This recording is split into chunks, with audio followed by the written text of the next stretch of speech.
de 1 a Pedro. Carta de 1 a Pedro. Pedro é aquele discípulo de Jesus que está no Getsemane e vieram prender Jesus e Pedro tira a espada e mira o pescoço de Malco, acerta a orelha de Malco. E Jesus: Pedro, não faça isso. Jesus precisa fazer a primeira cirurgia plástica, que consta nas Escrituras, colocando a orelha de Malco no lugar. Pedro é aquele que está no barco e pede para andar sobre as águas. Jesus vem sobre as águas e Pedro diz assim: se é o Senhor, eu quero andar sobre as águas. E Jesus chama Pedro. Pedro é aquele que afunda e pede socorro de Jesus. Pedro é aquele que está na porta formosa e diz para aquele paralítico, aquele coxo: eu não tenho nem ouro nem prata, mas em nome de Jesus levanta e anda. Pedro é aquele que nega Jesus por 3 vezes e Jesus aparece fazendo um almoço na beira da praia e Pedro está lá no barco e vê Jesus, ele salta do barco e vai ao encontro de Jesus e Jesus vai dizer por 3 vezes para Pedro: Pedro, tu me amas? Sim, Senhor, eu amo o Senhor. E Jesus faz uma restauração na vida de Pedro. Pedro é aquele que Jesus vai visitá-lo em sua casa, encontra a sogra dele com uma enfermidade e aí Jesus cura a sogra de Pedro. Pedro é esse discípulo, esse filho, este que foi chamado para ser pescadores de homens. Pedro que é pescador, Pedro que em Atos dos Apóstolos ele vai ministrar e 3.000 pessoas vão se converter. Pedro é aquele que vai ser convidado na casa para ir numa casa visitar Cornélio. E Pedro ministra ali na casa de Cornélio e Pedro tem uma visão por volta do meio-dia para ir na casa de Cornélio, para que Deus mostre nesta visão coisas impuras. E Cornélio é considerado um gentil e Pedro vai lá na casa de Cornélio e lá ele tem a revelação, o entendimento, a compreensão da visão das coisas que ele estava fazendo, e Pedro está ministrando e as pessoas são cheias do Espírito Santo enquanto Pedro estava ministrando. Pedro vai ser o pastor da igreja de Antioquia em torno de 7 anos. Depois Pedro vai a Roma. E nesse inteirinho entre Antioquia e ir para Roma, Pedro ele escreve a primeira carta e ele escreve a segunda carta. Existe um dito popular que se conselho fosse bom, não seria dado, seria vendido. Na carta de 1 Pedro, capítulo 4, nós vamos ver alguns conselhos. E esses conselhos não foram de graça. Esses conselhos foi pago por um preço. O preço da vida do próprio apóstolo. O próprio discípulo do Senhor Jesus, ao dar esses conselhos, ele pagou um preço, a sua própria vida. Segundo os historiadores, Pedro morreu pelas mãos de Nero. E quando Pedro foi sentenciado a ser crucificado, por causa da sua vida com Deus, por causa do seu testemunho com Deus, por causa da sua intimidade com Deus, por causa de pregar Jesus, o caminho, a verdade e a vida, por falar que é errado mentir, ser desonesto, por falar que Deus abomina o coração de todo ser humano que rejeita os ensinamentos de Deus, Pedro foi condenado por Nero a ser crucificado. E Pedro toma uma decisão para cada vez mais honrar a Jesus Cristo, dizendo para os seus acusadores, dizendo para os seus juízes, dizendo para aqueles que os condenavam: eu não quero ser crucificado como foi o meu Jesus, eu quero ser crucificado de cabeça para baixo. É nessa perspectiva desse Pedro, que passa por estas situações, ele nos escreve. Isso aconteceu no ano 68. Pedro foi crucificado de cabeça para baixo no ano 68. Os historiadores declaram que a primeira carta de Pedro e a segunda carta de Pedro, elas foram escritas entre 60 e 65.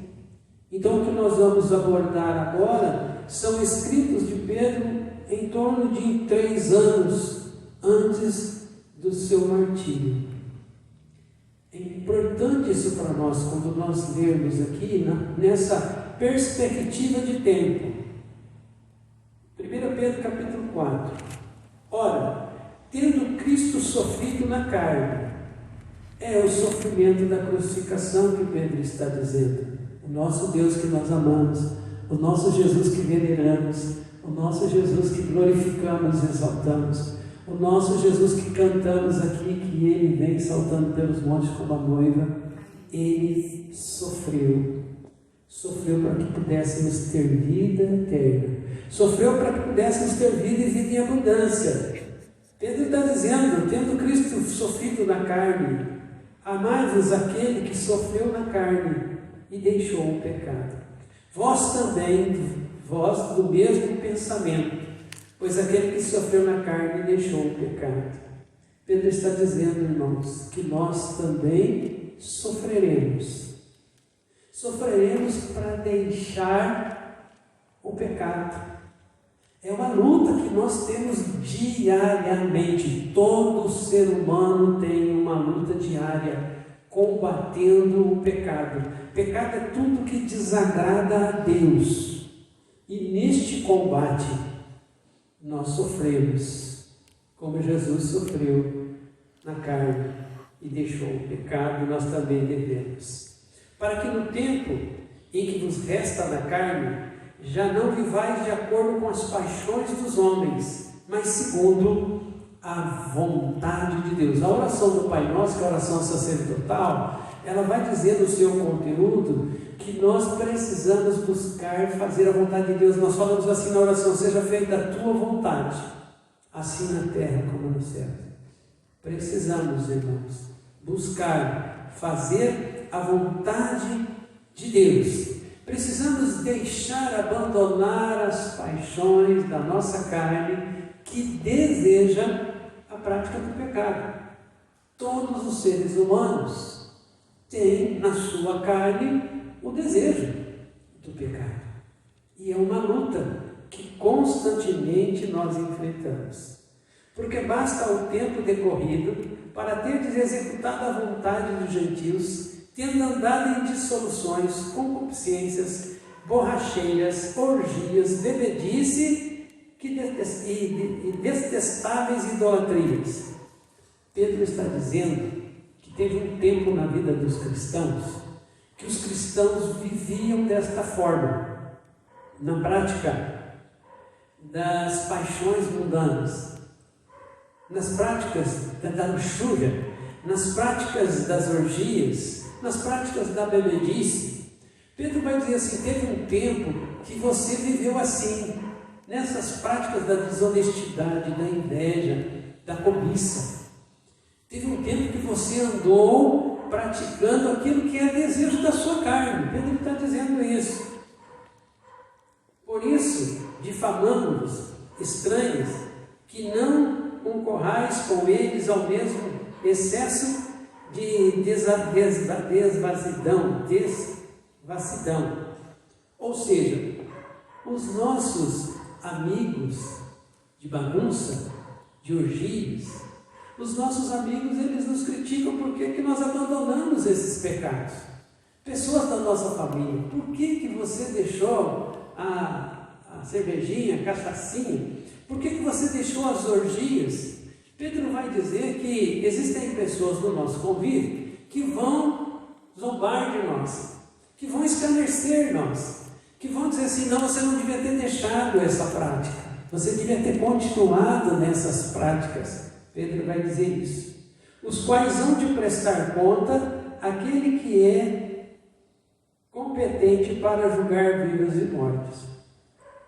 Pedro está dizendo que eu e você, que os nossos familiares que ainda perguntam por que nós abandonamos tais práticas de idolatria, de feitiçaria, de de falar mal da vida dos outros, de fofocar da vida dos outros, Pedro está dizendo no versículo 5 que haverá um dia de prestação de contas. Se o dia da morte que vamos enfrentar é o dia de prestação de contas, Pedro está há 3 anos do seu martírio, da sua prestação de contas diante de Deus. A palavra diz que ninguém escapará desse dia de prestação de contas, e que nós vivemos aqui, devemos pensar neste dia que estaremos prestando contas. Pedro continua: pois para este fim foi o Evangelho pregado também a mortos, para que mesmo julgados na carne segundo os homens, vivam no Espírito segundo Deus. Quando Pedro fala que foi pregado a mortos, Pedro está falando daqueles que já foram recolhidos por Deus e que já passaram pelo julgamento. Há algum tempo Deus recolheu a minha mãe, há algum tempo Deus recolheu o meu irmão mais velho, e o Espírito Santo ministra ao meu coração, já passaram pelo julgamento. A palavra de Deus diz que aqueles que têm a Cristo Jesus serão julgados para receber galardão. A palavra de Deus diz que aqueles que não têm Jesus serão julgados para céu ou inferno. O julgamento é dele, é ele o juiz, é ele quem decide. Pelas práticas humanas, não cabe a mim, não cabe a você, não cabe a qualquer pessoa julgar e estabelecer quem vai ao céu e nem quem vai ao inferno, porque esse julgamento soberano, poderoso é de Deus, e Pedro está dizendo isso. Ora, o fim de todas as coisas está próximo. Sede, portanto, criteriosos e sóbrios em bem das vossas orações. Irmãos, Jesus Cristo está voltando. A palavra de Deus está dizendo que o fim de todas as coisas está próximo. Temos evidência, temos um ataque agora a Jerusalém, a Israel, que está evidenciando a volta de Cristo Jesus. Mas também temos muitas pessoas a falecer, e essas pessoas que estão falecendo, a volta de Jesus já chegou. É incrível isso. Antigamente nós falávamos que a qualquer momento Deus pode recolher. Se você abrir as mídias, você vai ver pessoas postando que fulano, Beltrano, que tal pessoa, Deus recolheu. E todos ficam na expectativa que Deus dê um bom lugar para eles. Para se tornar filho, tem que entregar a alma, o coração, a mente, a vida a Jesus Cristo. A palavra de Deus diz que tem a vida eterna, João 6,47. Em verdade vos digo que aqueles que têm Jesus têm vida eterna. Aqueles que recebem a Jesus têm a vida eterna. Que você possa entregar a sua vida a Cristo Jesus, receber a salvação e a vida eterna. Acima de tudo, porém, tende amor intenso uns para com os outros, porque o amor encobre multidão de pecados. Conselho lindo, maravilhoso do apóstolo Pedro, que nós nos amemos, e que fruto deste amor haja liberação de perdão. E a palavra maravilhosa que diz que o amor cobre uma multidão de pecados. E responde a pergunta: por que eu não consigo ou eu não quero perdoar o fulano, o Beltrano, o ciclano, que fez isso ou aquilo para a minha vida? Na verdade, eu não tomei a decisão de amá-lo, e eu preciso tomar a decisão de amá-lo. A palavra de Deus diz que eu preciso amar o meu inimigo. A palavra de Deus diz que eu tenho que amar o meu amigo. A palavra de Deus, segundo Pedro, quando nós amamos, vai cobrir uma multidão, muitos milhares e milhares de quê? Pecado. Quer perdoar? Decida amar. Decidiu amar, você vai conseguir perdoar. Então esse conselho de Pedro, para nós estarmos amando intensamente, nós não sabemos o amanhã. E eu preciso tomar a decisão inteligente de liberar perdão, de pedir perdão e de amar. Sede mutuamente hospitaleiros. Hospedar quer dizer tratar bem as pessoas que vêm na nossa casa. Pedro vai dizer, sem murmuração, não devemos reclamar das pessoas que nos buscam para pedindo ajuda, auxílio, socorro. Esta semana uma pessoa mandou uma mensagem no WhatsApp pedindo oração. E de pronto eu respondi, já estou orando. Porque foi isso que eu e você fomos chamados, intercessores uns dos outros. Ajudar, auxiliar, socorrer uns aos outros. Servir uns aos outros, cada um conforme o dom que recebeu, como bons dispenseiros da multiforme graça de Deus. Pedro está dizendo que eu e você fomos constituídos pelo Todo-Poderoso para servir a Deus em algum ministério.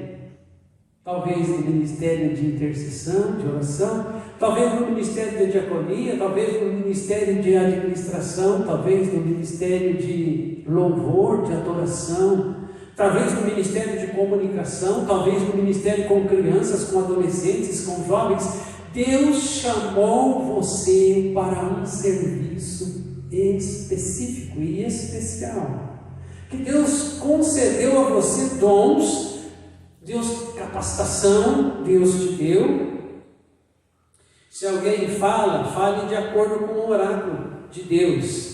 Se foi um dom de ministração, um dom de pregação, que você possa fazer segundo a orientação de Deus. Se foi um dom de aconselhamento, de ensino, de orientação, que seja segundo a vontade de Deus.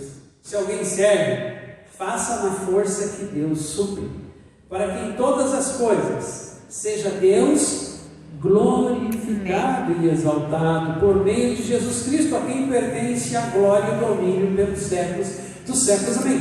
Tudo o que fomos chamados a fazer é para glorificar o nosso Deus. Quando nós desenvolvemos o CDB para a descoberta do nosso dom, do nosso ministério, nós vamos ver que Deus encheu com seu Espírito Santo artesãos para fazer obras que manifestem a glória dele, que manifeste o reino espiritual. Deus mandou construir a arca e sobre a arca colocar serafins, querubins, desenhar com asas essas manifestações físicas que refletem o espiritual. Deus não mandou nós adorarmos anjos nem a arca, mas Ele mandou construir para nós estarmos vendo a criação dele e derramou do Espírito Santo dele sobre você, para você ser usado como instrumento para a glória do Senhor. Versículo de número 12, você que está acompanhando: amados, não estranheis o fogo ardente que surge no meio de vós, destinados a provar-vos como se alguma coisa extraordinária vos estivesse acontecendo.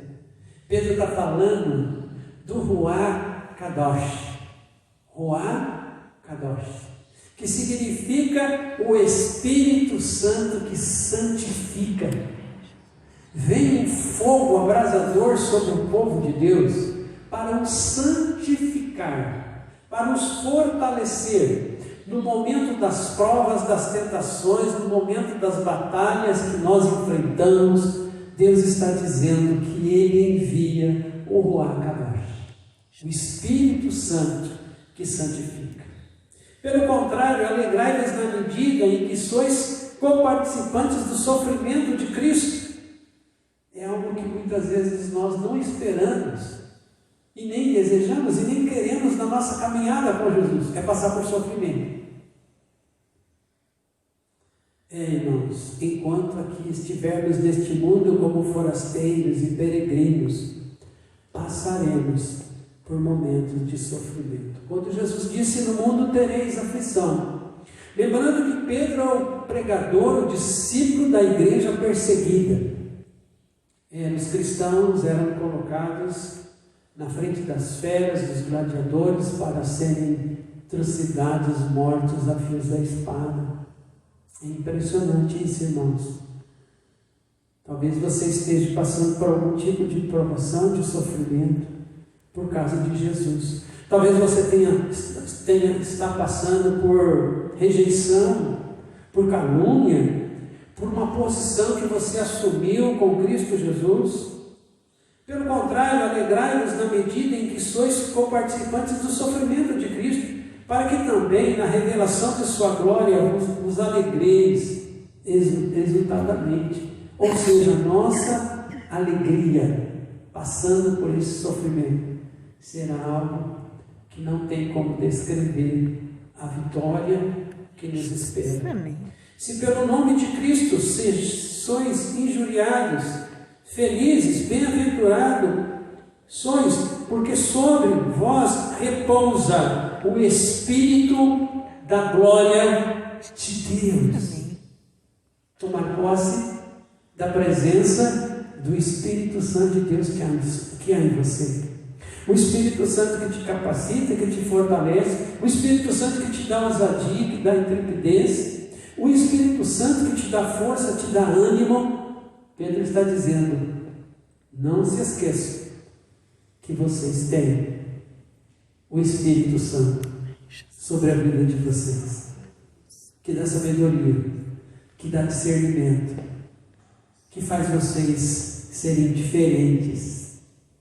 Eu quero convidar você a ocupar a sua posição da presença do Espírito Santo em você, que gera amor, que gera alegria, que gera paz, que gera bondade, que gera fé, que gera perseverança, que gera paciência, que gera fidelidade, que gera humildade. A presença do Espírito Santo que gera domínio próprio, a presença do Espírito Santo que lhe dá vitória, a presença do Espírito Santo que dá a certeza que o Senhor Jesus é com você, e serão envergonhados os teus inimigos. Não cabe o ditado popular que é rir por último, rir melhor na vida do cristão. Não cabe. Por que não cabe? Porque nós vamos sorrir, nos alegrar no tempo que a vitória que Deus nos der. Porque Deus nos dá a vitória. Amém. O Espírito Santo é com você e sobre você. Está andando de cabeça baixa? Levante sua cabeça. O Espírito Santo está em você. Amém. Muitas pessoas na face da terra ainda não têm o Espírito Santo. E você tem o Espírito Santo, você tem Jesus. Toma posse. Pedro está dizendo isso. Pelo que o nome de Cristo sejais ajoelhados, bem-aventurados sois, sobre vós repousa o Espírito da glória de Deus. Não sofra, porém, nenhum de vós como assassino, ou ladrão, ou malfeitor, ou como alguém que intromete em negócio de outrem. Porque essas pessoas, elas estão sofrendo. Pedro vai aconselhar os cristãos a não sofrer por coisa errada, a não sofrer por coisa que não agrada a Deus, a não sofrer as consequências de um pecado que traz na sua carne, que traz um fim nela mesma. Não sofra como os assassinos. O assassino é preso, vai para a cadeia, o assassino corre o risco de ser morto para a família que ele tirou. Não sofra como ladrão, mesma coisa, malfeitor. Mas se sofrer como cristão, o cristão tem outros tipos de sofrimento. Mas se sofrer como cristão, Pedro está falando, não se envergonhe disso. Antes, glorifique a Deus com esse nome. Os discípulos tinham alegria de sofrer por causa de Jesus, por causa da fé em Jesus, porque eles sabiam que em Cristo Jesus há vitória, que em Cristo Jesus há refrigério, que em Cristo Jesus há galardão, que em Cristo fazia parte da nossa caminhada, faz parte da nossa caminhada, passar por algum tipo de sofrimento. Quem estava dirigindo a reunião de oração na sexta-feira falou de um sofrimento que eu também já passei muito nesse tempo de pastor. É vir para a reunião de oração na sexta-feira e ter poucas pessoas orando, buscando a face do Senhor. Havia poucas pessoas na reunião de oração, e quem estava dirigindo dizendo que sim, olha, como é que Deus vê o tempo de oração e poucas pessoas buscando a sua face? E bateu na alma desta pessoa que estava dirigindo um sofrimento de ver uma igreja vazia no momento de oração. Eu disse que eu já passei por esse sofrimento, até que eu entendi que tempo de oração é para aqueles que colocam a Deus como prioridade em buscar a face dele. E isto tem a ver com livre-arbítrio. Isso tem a ver com as escolhas que cada um faz. Sexta-feira, 19 horas, se eu coloco na minha agenda como compromisso de estar na casa do Senhor buscar a sua face, assim eu farei. Mas não tem como nós não sofrermos pelas pessoas que estão deixando de buscar a face do Senhor. Não tem como nós não sofrermos de pessoas que estão deixando de conhecer a Jesus, de andar com Jesus, de ter a salvação, a vida eterna, até porque o tempo está chegando. A palavra de Deus fala para nós estarmos vigilantes em oração, nesse tempo de sofrimento, de angústia. Não sofra, porém, nenhum de vós como essas pessoas, mas se sofrer por causa disso, que Cristo seja glorificado, porque a ocasião de começar o juízo, pela casa de Deus é chegada. Queridos, quantos homens e mulheres professando a Jesus Cristo como Senhor e Salvador, Deus tem recolhido, estão morrendo. Olha nas mídias aí, tem um obreiro, um diácono, um pregador, um cantor, um adorador, sendo recolhido, porque chegou o dia do juízo na casa de Deus. Chegou o dia do juízo para aqueles que são escolhidos, daqueles que são seguidores de Jesus. Chegará o dia do meu juízo, chegará o dia do seu juízo. Ora, se primeiro vem por nós, qual será o fim daqueles que não obedecem ao Evangelho de Deus? Pedro aqui faz uma pergunta. Se o dia do juízo está vindo sobre aqueles que professam a Jesus, como será o dia do juízo para aqueles que não têm Jesus, não têm o temor de Deus, não amam a Deus, anda segundo o desejo da carne, anda no pecado, anda nas suas concupiscências? Como será o juízo, o dia do juízo dessa pessoa? Essa pessoa em Deus. É momento de nós refletirmos. Se Deus disser para você hoje é o dia que você vai estar na minha presença e é dia de juízo sobre as suas obras. Isso nos faz lembrar de uma parábola que Jesus conta de um homem que trabalhou, fez celeiros, encheu seus celeiros e colocou uma rede, uma cadeira na varanda e sentou naquela cadeira e disse assim: agora eu vou poder curtir a vida, não tenho que mais fazer mais nada, agora eu posso descansar. E Deus fala para aquele homem que trabalhou tanto e juntou tantos recursos: hoje mesmo eu vou chamar, eu vou recolher a sua alma. Porque a qualquer momento isso pode acontecer. Dia do juízo. E aqui Pedro vai dizer, o juízo começa pela casa de Deus, pelos filhos de Deus. E se é com dificuldade que o justo é salvo, onde vai comparecer o ímpio? Sim, o pecador. É interessante que Pedro, discípulo, cheio do Espírito Santo, ele não vem com a resposta, ele vem com a pergunta. Se os cristãos, cheios do Espírito Santo, passarão pelo juízo, para onde vai a alma e o espírito do pecador? A palavra diz: salário do pecado é a morte. O dom gratuito de Deus é a vida eterna em Cristo Jesus. Não nos enganemos, irmãos, porque aparentemente parece que o injusto, o infiel, o pecador, o sonegador, parece que vive uma vida feliz sem consequência. Engano, haverá juízo e duro juízo da parte de Deus. E Pedro pergunta: comparecerá o ímpio sim, o pecador? Por isso, também os que sofrem segundo a vontade de Deus, encomendem sua alma ao fiel Criador na prática do bem. Pedro encerra o capítulo 4 dizendo: olha, voltemos a Deus. Voltemos a Deus nas práticas boas. Voltemos a Deus a nossa fé que ama a Deus, que confia em Deus, que depende de Deus, que quer e deseja obedecer a Deus.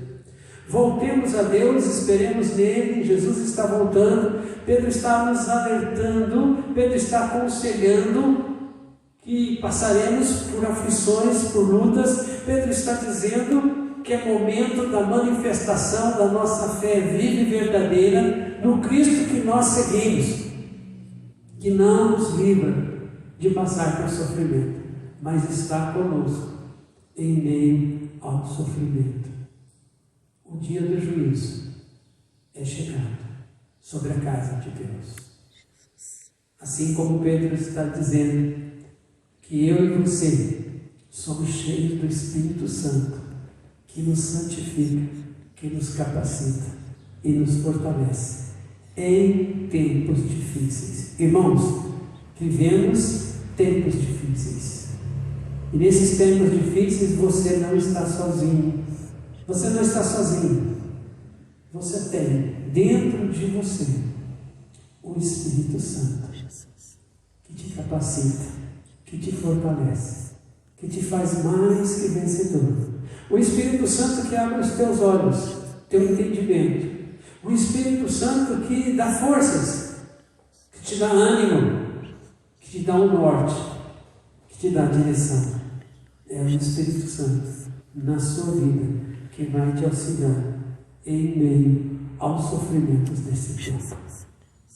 Pedro está dizendo: seguir a Jesus, vem sofrimento aí, porque vivemos num mundo jaz no maligno, um mundo que conspira com aquele plano maligno de matar, roubar e destruir. Só mesmo pela presença e ação do Espírito Santo que nós conseguimos vencer as nossas lutas e os nossos sofrimentos. Também não temos como não sofrer pelo sofrimento dos nossos irmãos. Famílias que estão sofrendo, famílias desempregadas, famílias em luto, famílias em enfermidade. Não tem como nós não sofrermos por eles, mas temos a ajuda, o auxílio, o socorro e consolo do Espírito Santo. Convido você a se colocar de pé, nós vamos orar. Quero convidar você a tomar a decisão de amar para poder perdoar. O amor encobre uma multidão de pecados. Temos que perdoar. Mas eu quero convidar você, antes de perdoar, decidir amar.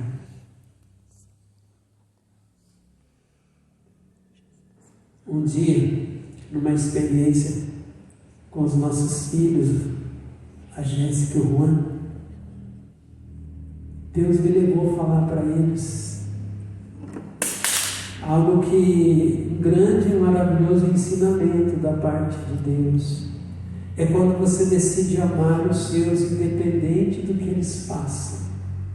E eu disse para a Jéssica e para o Juan, disse assim: filhos, independente do que vocês façam, o Pai de vocês decide amar vocês.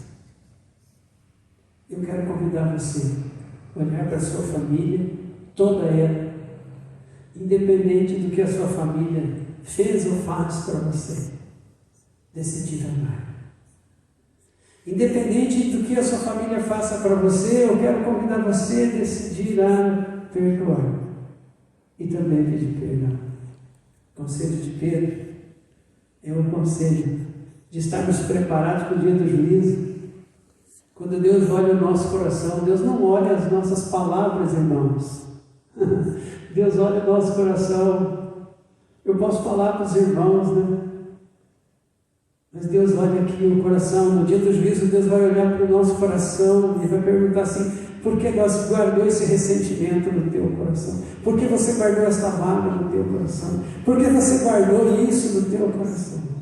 Por que você não decidiu amar? E Deus vai trazer no dia 16 de maio, às 9 horas da manhã, você lembra que o meu servo leu a carta e o conselho de Pedro, que ele disse que você precisava tomar, e nós precisamos tomar a decisão de amar, porque quem ama uma multidão de pecados perdoa. Quero convidar você a tomar essa decisão, que é o primeiro mandamento da Bíblia, né? Amarás o Senhor teu Deus de todo o teu coração, de toda a tua alma, de todo o teu entendimento. Amarás o teu próximo como a ti mesmo. Quero convidar você. E você que está passando por sofrimento, eu quero apresentar o teu sofrimento ao Senhor, pedir para que Ele te dê forças, coragem e ânimo para vencer. Não se preocupe no dia do juízo. Se preocupe agora, como é que está a tua vida, a tua alma. Se você tiver que prestar conta para Deus, você está em paz com Deus, com os teus irmãos. Se preocupe no conserto e acerto do seu viver santo. Se preocupe em andar com o Espírito Santo e obedecer e fazer a orientação que o Espírito Santo te passar. Feche os teus olhos, baixa a sua fronte.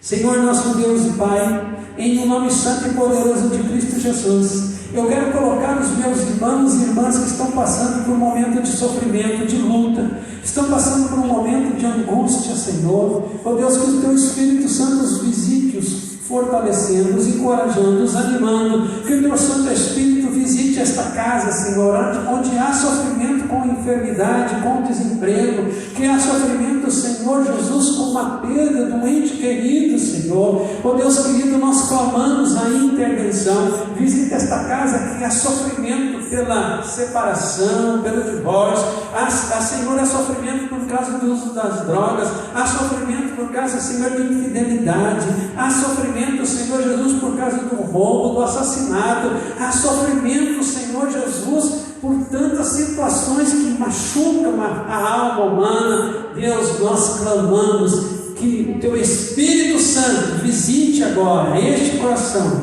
visite agora esta família, Senhor, que passa por sofrimento. Também pedimos que o Teu Espírito Santo capacite os Teus filhos e filhas a amar incondicionalmente, a perdoar incondicionalmente. Capacita os Teus filhos, Senhor.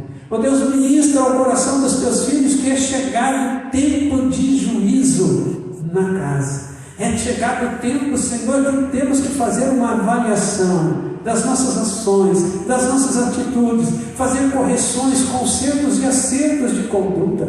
Pai, é tempo de juízo, é tempo de preparação, é tempo, Senhor, de pensarmos na volta de Cristo Jesus. É tempo de pensarmos na nossa ida à Tua presença. Que Teu Espírito Santo nos dê força, que o Teu Espírito Santo nos dê coragem, que o Teu Espírito Santo nos santifique, nos capacite, que o Teu Santo Espírito abra o nosso entendimento, que o Teu Santo Espírito opere em nós e através de nós. Apresentamos a Ti, Senhor, as nossas vidas, crendo que o Senhor Jesus Cristo já está dando vitória aos Teus filhos e filhas. Receba esta palavra, que Deus está te dando vitória em meio às suas lutas. Ele é contigo, Ele é contigo. A palavra de Deus diz assim, que ainda que os nossos familiares nos abandonem, Deus não nos abandona. Receba a presença manifesta de Cristo Jesus na sua vida, operando milagres na área espiritual, na área física, na área emocional, na área financeira. A palavra de Deus diz que aonde você pisar com a planta dos seus pés, Deus estará com você. Não temas, eu sou contigo. Não te assombres, eu sou teu Deus. Deus está ministrando ao teu coração que Ele deseja que você desenvolva ainda mais dependência dEle, confiança nele, esperança nele. Receba essa palavra, em nome do Pai, do Filho e do Espírito Santo. Que a graça e a paz do nosso Senhor e Salvador Jesus Cristo, a comunhão maravilhosa do Espírito Santo de Deus, o amor de Deus Pai, Filho e Espírito Santo, seja com todo o povo de Deus, hoje, para todos sempre. Amém.